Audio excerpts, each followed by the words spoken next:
edition of Teeth Beats Africa with Hayo Dawson. Before we continue, I want to thank each and every one of you that subscribe to our channel from, something, we got to 2,000, I am very, very happy. We are very, very grateful for all of you that subscribe to our channel. We are as big as anything now. Trust me, I'll be taking you all around Africa this time around. So many things is happening right now, from Sudan to Rwanda to Zimbabwe, and of course our country Nigeria. And of course we also check sports and everything that happened in the EPL and every other thing. Please, I want you to stay to the end of this video. Let's start. Let us start with an inspirational story of a 35-year-old Zimbabwean former banker.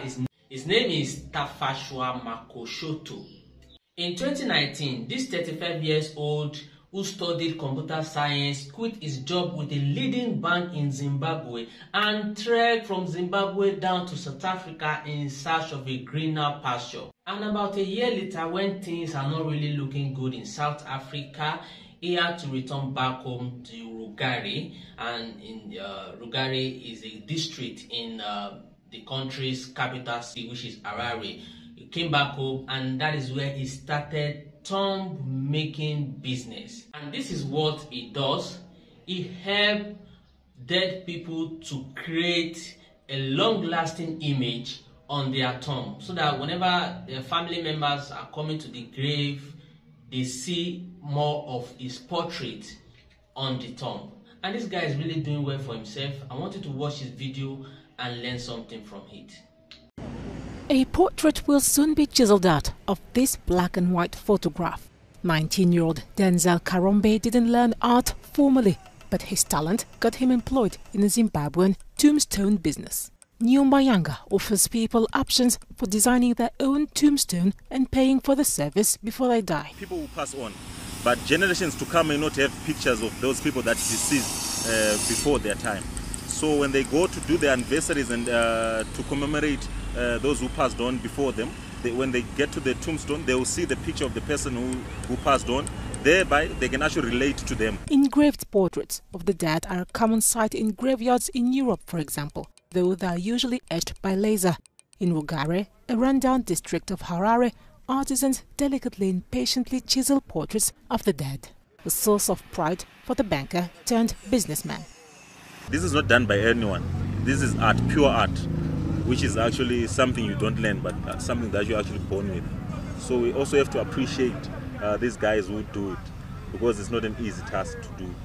Jessica Magilazi, Zimbabwean based in South Africa, lost her mother when she was still an infant.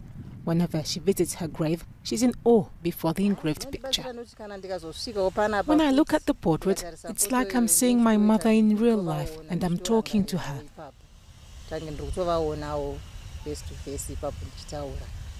We did not have her picture, but one of our uncles said he had her passport.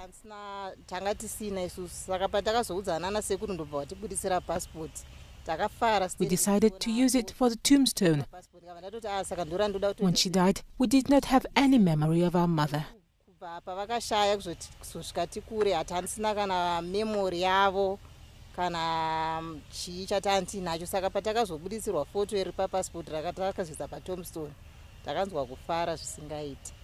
Tafatswa Machokoto had to win his purse to meet with success. Choosing a monument in Zimbabwe is typically the responsibility of the bereaved, not the deceased. Nowadays, the business attracts clients from across Southern Africa and as far as Britain. He is now an employer of labor, and he recently employed a 19-year-old Denzel Karombe who is helping him with his job.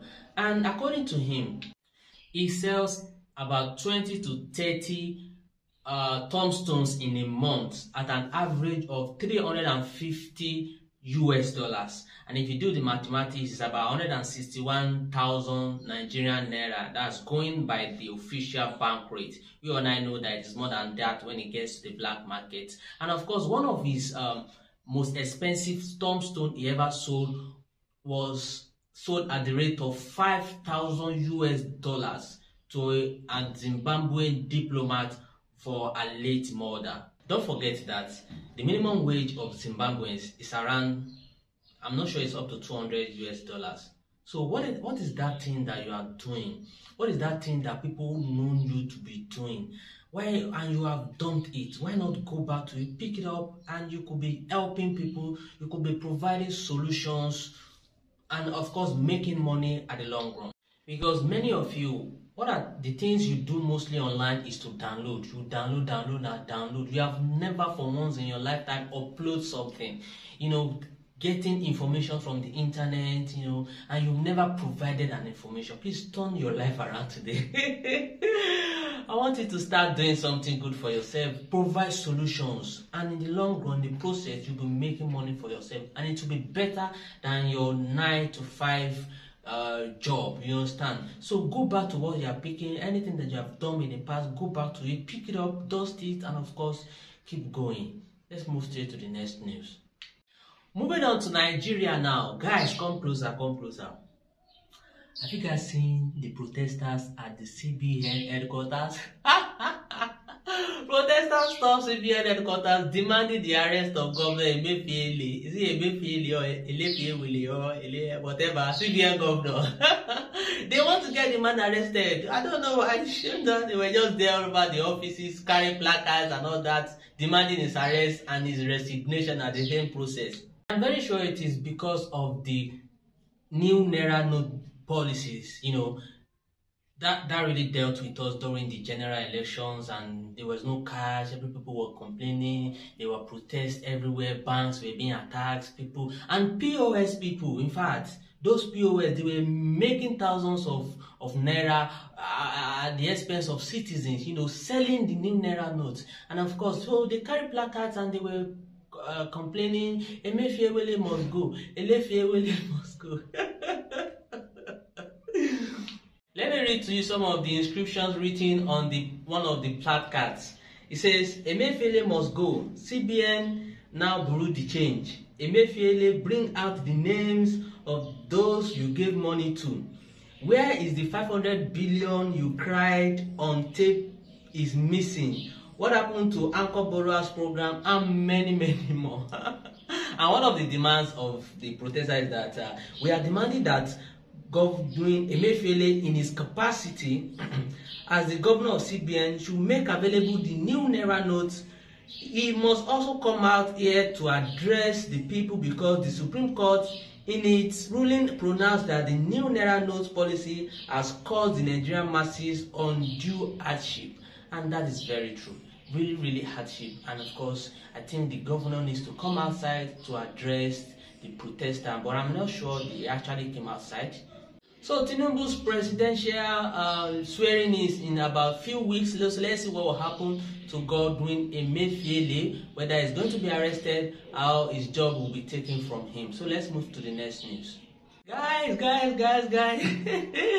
Did you know that Rivers State Governor Nyesome Wike declared a public holiday just because President-elect Tinubu was visiting the state?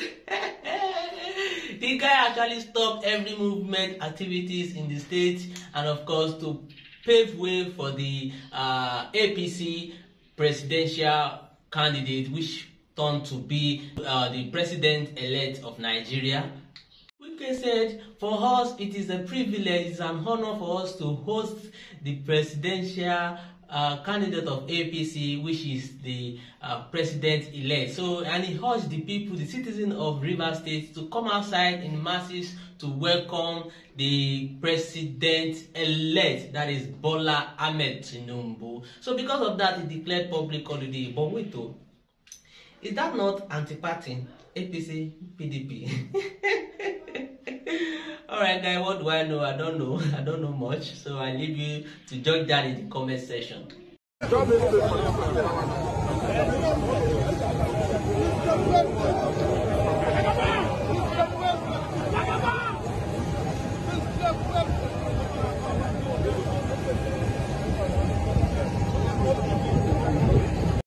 Are you really sure that people were excited to receive Bola Ahmed Tinubu? Because, there were no more echoing, shouting, Jagaba. Alright guys, let's move straight to the next news. Moving on to Uganda. Uganda. I think this should be the second time we are featuring Uganda on this show. But let me ask you, what is the capital city of Uganda? You see your life? You obviously you don't know. It is Kampala. Kampala, yeah, Kampala. You know, you have been wearing Kampala since every time in Nigeria we are wearing Kampala. You don't know it belongs to Uganda, so now you know. Alright guys, have you heard that in Uganda, the lawmaker passes a new bill that will hammer or that sanctions gay people? Yes, you heard me right. Uganda Parliament on Tuesday passes a new amended law of anti-LGBT that has sparked outrage from many NGOs and governments of Western world.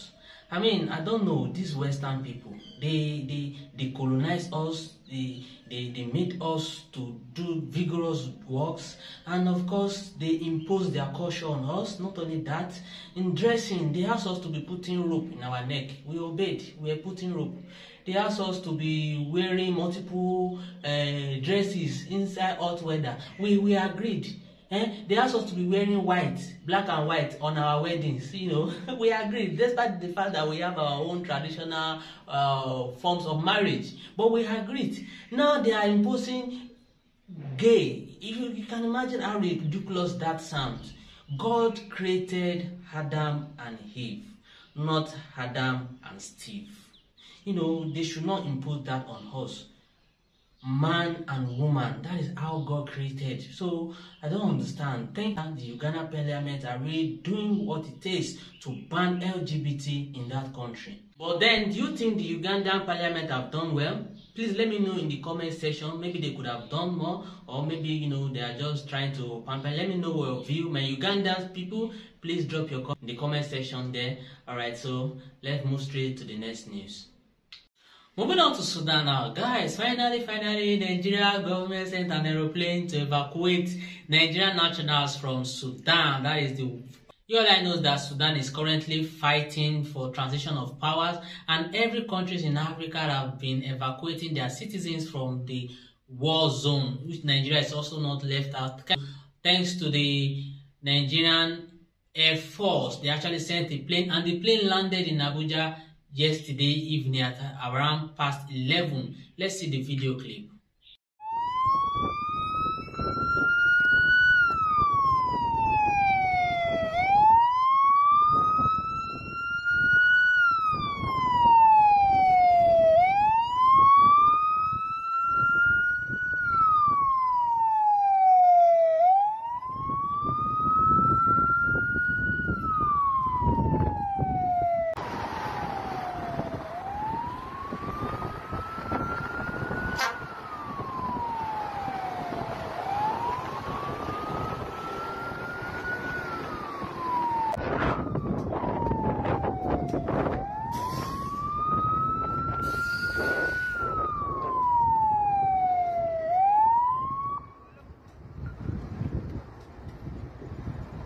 تجهزوا البنات هيمشوا الداخلية بتاعت البنات الرجال هنا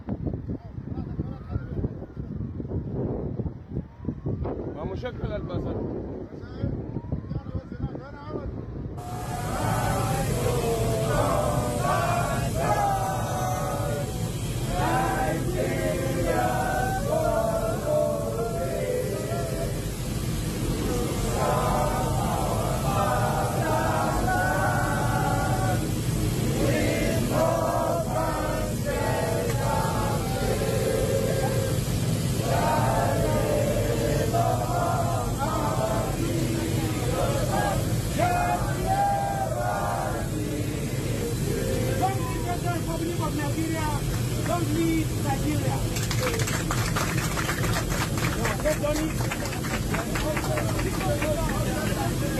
So while on the airplane coming, the government officials made them to sing the national anthem, which is really nice.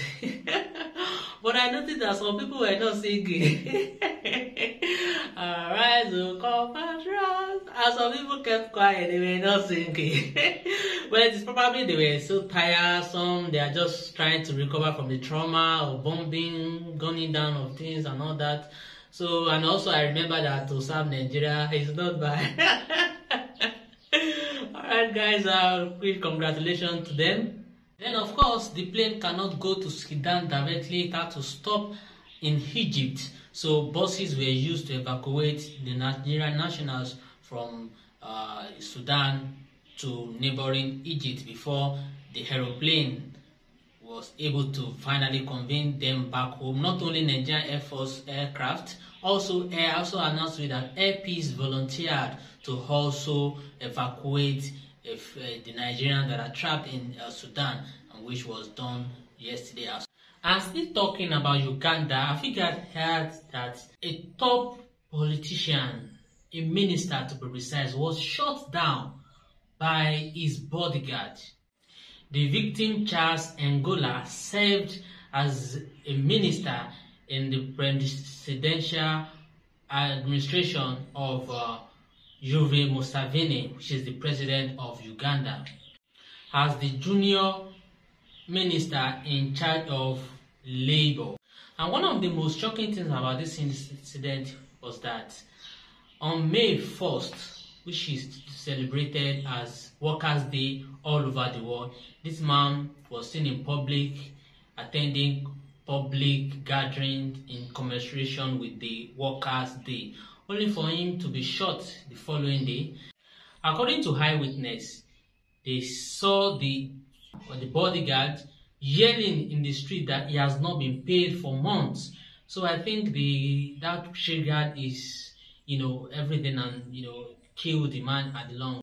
According to eyewitness, they saw the bodyguard before he shot himself. Eventually, he has been yelling that he has not been paid for a very long time, despite working for a minister of the state. You see why you need to take care of your people? You see why you need to take care of your workers? Don't hold them salary. Your driver, someone who is driving you to work on a daily basis, is yet to be paid. How is he going to concentrate on driving, putting his own life and your own life at risk? Pay your workers, pay your cooks, pay your security men, pay everybody. Don't hold salary. You see what this has cost now? My condolences to the family of Charles Angola, the junior minister of labor in Uganda.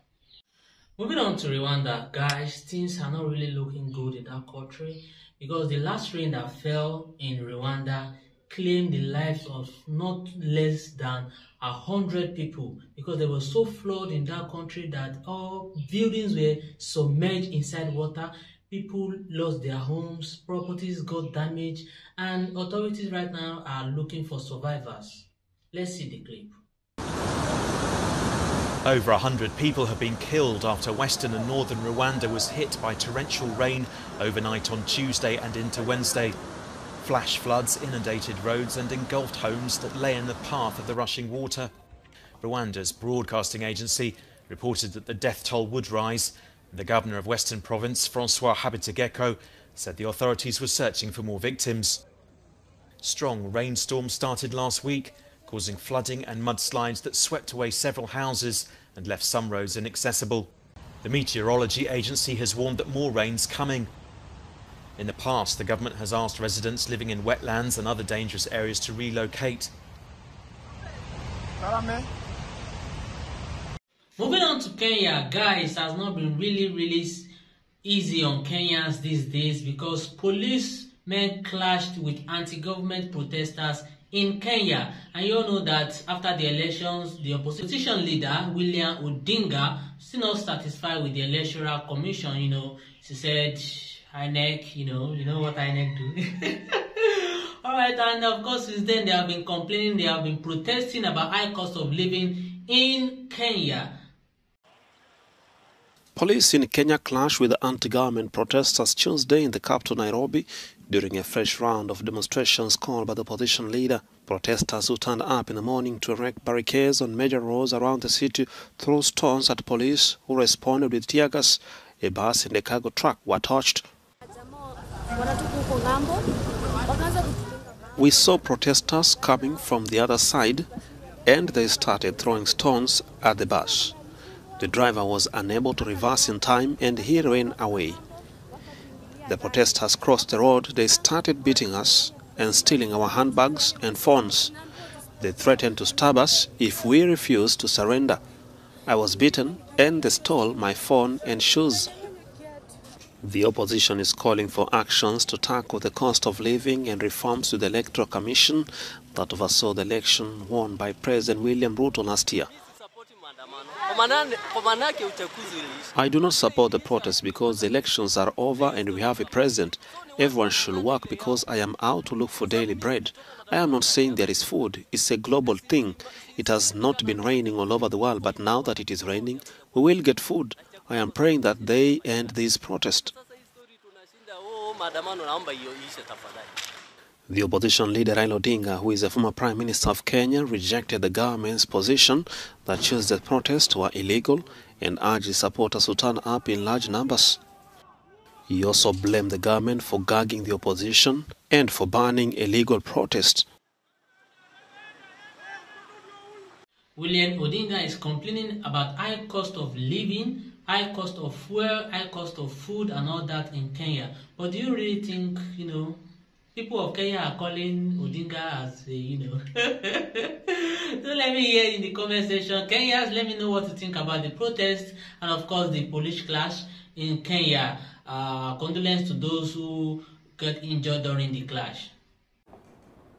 Now, football. Guys, have you heard that Paris Saint-Germain, that's the PSG, suspended Lionel Messi for 2 weeks?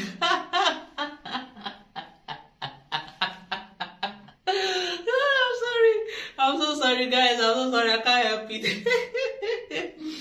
he actually traveled to Saudi Arabia unauthorized unauthorized travel. He went to Saudi Arabia. What he went there to do, still we don't know.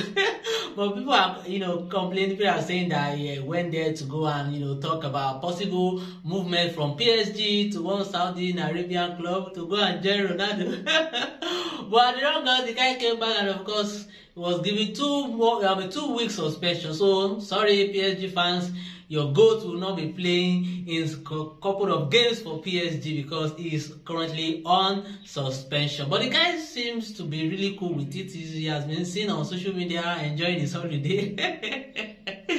Alright, let's straight to the next news. Moving away from PSG now, we move straight to Germany. And this time around, German Bundesliga. Something really happened last time. I'm going to show you a clip of one of the most hilarious football clips I've ever watched in recent times. It was between the match between Bayern Leverkusen and Bayern Munich. The Bayern Leverkusen player got booked for diving, in the box. The referee thought he actually dived and he gave him a yellow card. But after VAR review, the man retrieved his yellow card back and awarded a penalty. And as the man progresses, another thing happened again. The referee thought the same person dived inside the penalty area and gave him another yellow card. But after he went again to check VAR and he had to retrieve the yellow card again and also award penalty. And at the end, the 2 penalties were converted and Bayern Leverkusen won the match against Bayern Munich. It was really hilarious. There's a pass and he's gone over so easily and he's going to get a yellow card for diving. It's got to be a penalty. It's got to be a penalty. Anything else would be ridiculous. He's going to have a look at it. He shouldn't. No, it's a penalty. You see this? I'm taking it back. Everything good. This one for Bayern. Palacios chooses the right corner and Leverkusen are back on level terms. Oh, that's a good ball, Adley. Oh, he was caught right on the edge of the box. Now he's going to get the yellow card. That's the one I should have given you earlier. You see? From that angle. It came a little earlier than expected, really. He's going to have a look at the screen. This is a penalty. Sorry, there's no other way. He's going to do it again. It's a penalty, and the yellow card's coming back. It must be a piece of Bundesliga history. For a second time today. Will Nyesome dive the right way this time? Yes, he did, but he could not stop it, and Palacios has made it 2-1. Bayern 2-1 down.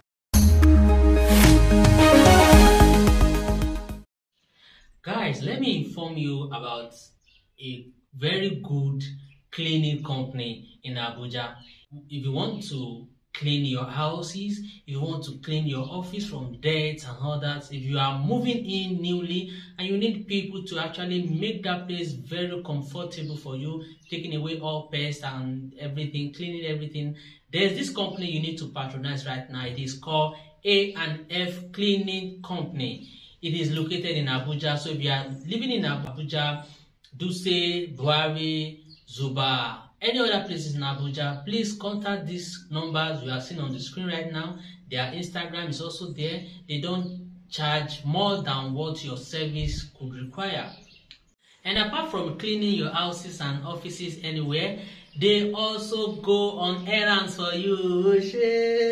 You know, you don't have to worry yourself. Who will go for me? The sun is much. Rain is about to fall. I need to go to the market. I need to go and get some groceries. You have nothing to worry about. Just contact them on Instagram or on the number showing on your screen. They will help you deliver your package. They will go to the market on your behalf. They will get everything there for you, shaki, pomo, everything. They will deliver it at your doorstep. Also, if you just finish party, you know, in venues where you need someone to come and clean everywhere, clean all the old mess, just contact them. They have a very good staff that will attend to you, that will take care of those places as if they are brand new. You need to contact them today. And when you tell them you are coming from me, Ayo Dawson, he is to give you 10% off. Alright guys, I'm afraid this is how far we can go. I've enjoyed working with everyone in the studio today. Until next time, my name is Ayo Dawson. Don't forget to follow me on Facebook, Twitter, and Instagram. And if you are yet to subscribe to our channel, me and you they fight. We they fight big time. Yes, you go. So press the subscription button right now and the bell button beside it so that you get updates anytime you start. we now have 2,000 subscribers actually. I want us to go higher, 5,000, 8,000, 10,000, and so on and so forth. So it can happen. Please subscribe right now. Thank you very much. Goodbye. My name is Ayo.